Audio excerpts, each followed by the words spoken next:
I could have said all of that and just be speaking about one market, but it starts to get much, much harder. And so that's why I think it gets super important to have the right kind of talent and expertise that can build these things, but also being able to like quite quickly share the knowledge within the team. Yeah. So you just talked a little bit about different markets, right? And just going back to the growth story and this Series A extension as well, I think an interesting thread to pull on for me is this idea of the depth of the South African market. Yeah. In your ability as a startup to sell to enterprise and to launch different products quickly to sell to enterprise. But largely the story for African startups has been about market expansion as well, right? As a way to sort of broaden the TAM and talk about a much bigger growth story. So how have you guys thought about, actually the South African market is quite deep and you can build a really meaningful company just by focusing in South Africa with enterprises versus then going out beyond the South African borders to capture other opportunity and, in light of the complexity that you just talked about, how do you think about that? I think, call it 2021, you're totally right. There was this like huge narrative, which like we genuinely believed and maybe got caught up in, and like certainly investors did as well. And I think well-intentioned from all sides, there's definitely a massive opportunity in being Pan-African, right?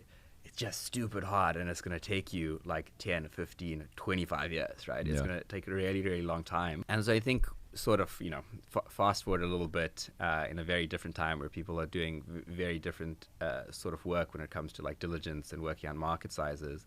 I think we were fortunate that we had the benefit of having really good traction. So people were like, okay, something's happening here. This is interesting. We primarily only operate in South Africa at the moment. Ultimately, the question gets asked like, what's the TAM, right? Like that's any African founder ever knows that this question comes up probably in like, conversation one.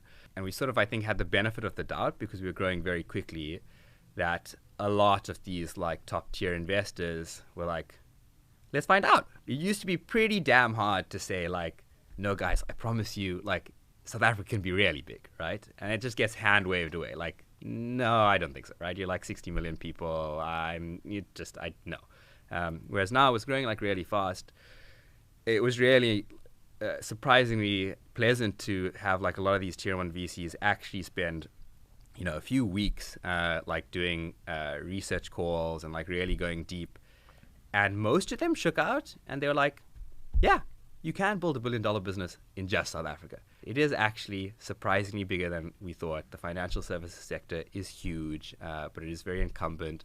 Obviously, that's not the ultimate ambition, right? Like, you want to build the $10 billion business, the $100 billion business. So, of course, you have to expand, right? We don't think there's, like, endless opportunity.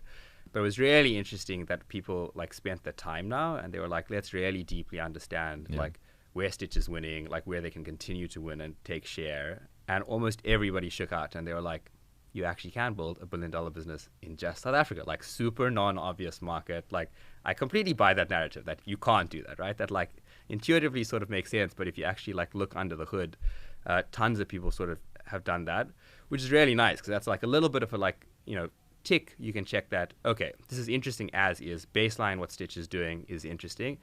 Of course, we need to think about expansion. What does Pan-African look like? What does other global markets look like? Super fun. That looks super cool, super exciting.